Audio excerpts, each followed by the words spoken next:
Here's a common pattern that comes up in 8 ball, 9 ball, and 10 ball all the time. It's like almost every game, give or take a couple balls here and there. And you'll see it coming up in this first rack. And the angle itself on the 4 ball is a little bit deceiving. And one of the most common mistakes for a potentially great player is to try to do too much with the cue ball on this run out when it's actually really simple. So it goes back to the kiss rule. But it's a really hard habit to break. Physical habits are super hard to break, but I think it's even harder to break mental habits for some, in fact, for a whole lot of players. And it takes the point of many years of practicing and doing it wrong to finally get it through your head to keep things simple and to leave well enough alone.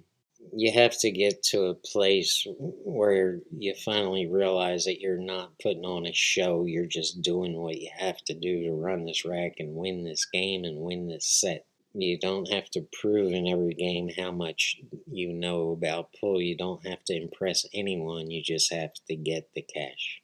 Oh, I sound like Jimmy Matai. Just get the cash. And players who are just not quite there will see the 4 ball going in this pocket and the 5 ball going in the same pocket. And this automatically results in trying to do too much with the cue ball when this run out is really simple. But again, keeping it simple could be the hardest thing you've ever tried to get through your head, especially in 9 ball. So let's look at the lines on the 4 ball and the 5 ball.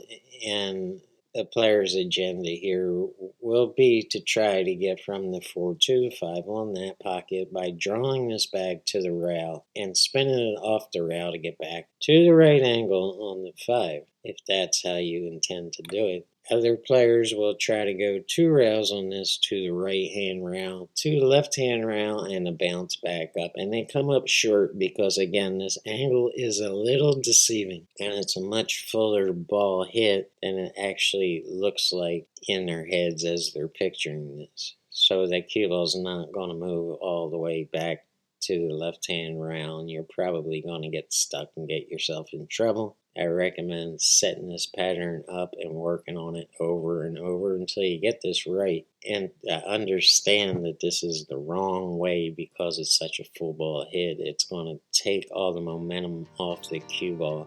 So let's look at another way.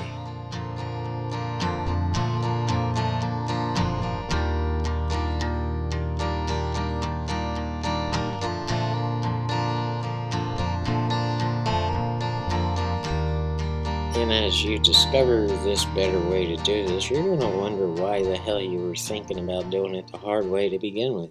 Let's change the line on the 5 ball and shoot the 5 ball up table in their top right-hand corner. And now, again, we could go to the right-hand rail here and bounce off it and try to get right on the 5 ball, but there's a really, really good chance that if you do that, you're going to be straight in on the 5 and you're going to have trouble getting back on the 6. So let's gear this ball with bottom left and try to shoot a stop shot. And I know it's off angle, but you can pretty much keep the cue ball movement at a minimum just by putting a little bit of left-hand English on this cue ball and gearing this 4 ball to keep it stopped. It's going to move a little bit, but we want it to move a little bit to a hair on the left-hand side of the 5 ball so we can go out the center table and shoot the 6.